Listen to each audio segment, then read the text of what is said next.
With me now is the Assistant Minister to the Treasurer, Michael Sukkar. Your thoughts on the quite Kieran. dramatic day on Wall Street that we've seen? Well, look, there's always fluctuations. I mean, we've seen a pretty strong market for a period of time now, and I don't think it's to someone like myself. I don't think it's extraordinarily unusual to see a correction. But I mean, the US economy's been travelling pretty well. I think a lot of their forecasts are up.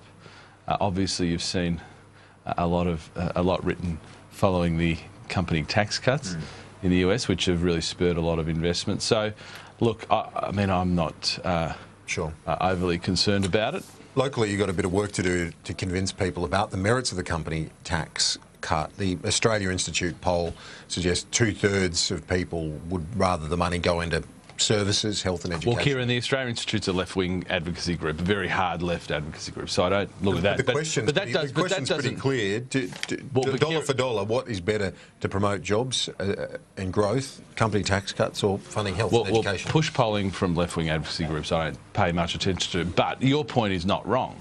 We always have to convince the Australian people of why our policies are going to benefit them. As I said, have said for many months, for about 30 or 40 years, it was orthodoxy in this country, whether it was the coalition or whether it was the Labor Party, that any policies that encourage investment was seen as a positive for the economy.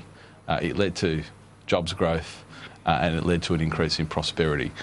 Shorten really is the first leader in that time to have broken that nexus. And, poor old Shorten.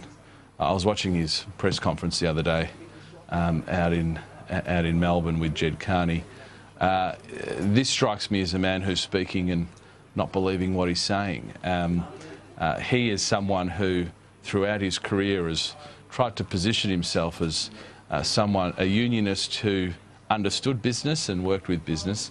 Now he's morphed into a hard left leader, really breaking the nexus for many decades. Would it help you if big business was more on the front foot with its commitments pending a company tax cut? We saw major companies supporting the Trump tax cut, moving very, very swiftly. Would it help your cause in that regard? Would you call on them to make those sorts of commitments? I think there's no doubt that what people want to see is that we don't just speak in theoretical terms, but that they have some certainty about how any policy is going to benefit them, whether that's a company tax cut, whether that's a personal income tax cut. One thing I'd say, Kieran, is we've got the runs on the board. We know through cutting taxes for businesses up to $50 million, that's partly been what's fuelled records of job growth, 403,000, off the charts. I mean, unprecedented. And there are 400,000 Australians in a job today, partly because of that policy mix. Now, do we need to keep arguing why that's important? Do we need to keep explaining to the Australian people that that's the case? Of course we do, but, hard left advocacy groups polling, I don't pay The Chamber of Commerce and Industry, their analysis of the impact of a minimum wage increase to a living wage pegged at 60% of the median wage would be $8 billion a year. Mr O'Connor just a moment ago says Labor's not committing to any such increase of that magnitude. They'll look at those numbers, he said, but it's true, Labor's not saying that. That was an ambit claim from the union movement last year to have it at 60% of the median wage. Well, Kieran, I think this is why the Labor Party's in a world of pain. I mean, Mark Butler was talking about the breakdown of their party, the breakdown of their membership.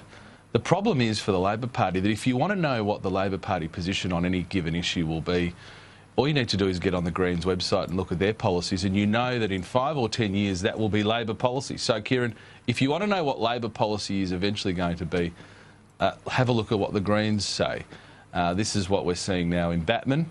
Well, do you feel for the people in Batman? Because they're going to have to vote for Jed Carney, a union figure, or the Greens? You haven't given them any other choice. Well, the Labor Party I think had an opportunity to put up a sensible Labor person. I mean, if you look next door, far be it from me to heap praise on my political opponents, but if you look at the electorate next door, you've got a sensible, mainstream Labor person in Peter Khalil.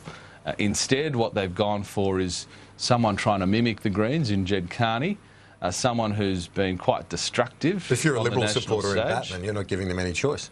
Well, I'll tell you what, Kieran, the choice that all Liberal voters have is to support a very strong federal government. So we're giving them a lot of great choices, and we're giving them the choice of a whole suite of policies which improves their prosperity, and that's the most important thing for us to do. I'll have to wait till the next federal election to do that, but presumably you'll run a candidate at that point. But we're out of time. Michael Sukkar, thanks so much for your time. Great to see you. Thanks, Kieran.